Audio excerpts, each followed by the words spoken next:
کار میکردم دیدم فقط ازش سوء استفاده میکنم. بعد میگم بیشتر از همه به همین سرمایه است دیگه.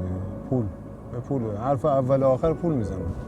قبلا اینجوری نبودم، نه اینکه بگم بی اهمیت بودم، نه اهمیت میدادم، سری درست میکردم میرفت کاری انجام میدم. ولی الان اینقدر به کار خودم ارزش قائلم، اینقدرم علاقه دارم، دوست دارم هر لحظه به لحظه هر چی صاف میکنم، هر چی درست میکنم باز احساس میکنم قشنگ نیست. اینقدر روش حساسم، اینقدر قشنگ گیریم همش میگم خدای حساب ماشین نیاد، ناراحت نباشه، راضی باشه، خوشگل شده باشه. وقتی حساب ماشین میاد لذت میبره میبینه خودم کیف میکنم.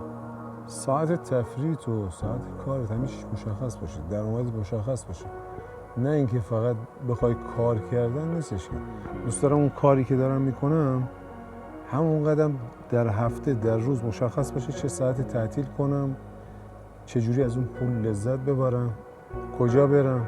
هر جا کار کردم متاسفانه نتونستم اون لذت رو ببرم. یعنی الان من کار میکنم میگم تا فردا بتونم مغازه اون چیزی که دوست دارم داشته باشم، حالا به اندازه کافی، نه اینکه بگم بزرگ نه، ولی تا فردا اینقدر گرونی یه چیزای دیگه میشه، نه به اون نمیرسم به هیچ چیز دیگه نمیرسم، ناامید میشم از زندگی. بعضی اوقاتم فکر نمی‌کنم، میگم بنده خدایی که مثلا کلا یه دفعه ناامید میشم خودکشی میکنم، به فکر نیستم خودکشی کنم.